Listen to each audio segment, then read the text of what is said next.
ఈ మాట కమ్యూనిటీ చెప్పుకోవాలి. ఈ వెహికల్ మీద ఉన్న వాళ్ళకి కర్ణబేరి చాలా దృఢంగా ఉన్నట్టుంది. ఇక్కడ వీళ్ళు పెట్టే డీజేలకి ఇల్లు మొత్తం షేక్ అయిపోతాయి అనమాట. అంత పెద్ద సౌండ్ ఉంటుంది సౌండ్ బాక్స్ లకి. డీజే సౌండ్స్ దగ్గరకు వచ్చే కొద్దీ ఇల్లు మొత్తం ఊగిపోతుంది అనమాట, ధన్ ధన్ అనేసి. పోయిన సంవత్సరం కంటే ఈ సంవత్సరం చాలా తక్కువే అని చెప్పుకోవాలి. ఎందుకంటే ప్రభుత్వం వారి స్ట్రిక్ట్ ఆర్డర్స్ అయితే ఉన్నాయన్నమాట, ఎక్కువ డీజే సౌండ్స్ పెట్టకూడదు అని. అందుకే అంటారు ఎప్పుడు ప్లాన్ చేసుకోకూడదు అని. అస్సలు ప్లాన్ చేసుకోకుండా 3 ట్రిప్లు అయితే వేసామన్నమాట ఒకేసారి. ఏంటంటే హరిద్వార్, రిషికేశ్ ఇంకా డెహ్రాడూన్ అనేది ట్రిప్ కాదనమాట, అనుకోకుండా వెళ్ళిపోయాం అలాగా. గడ్ముక్తేశ్వర్లో గంగను చూసి చాలా కూల్గా ఉంది అని అనుకున్నాము, కానీ ఇప్పుడు రిషికేశ్లో గంగను చూస్తే అమ్మ బాబోయ్ ఇంత స్పీడ్గా ఉంది ఏంట్రా అనుకున్నాము. హరిద్వార్ కంటే ముందుకు వెళ్తే రిషికేశ్ వస్తుంది. ఒక్కసారి రిషికేశ్లో మునిగామంటే హరిద్వార్లోనే తేలుతామన్నమాట, టికెట్ లేని ప్రయాణము.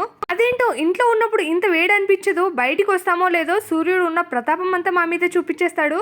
టీం వర్క్ అంటే ఇలా ఉండాలో అన్నట్టు మా పిల్లలంతా ఒకే రకం టీ షర్ట్స్ వేసుకున్నారు.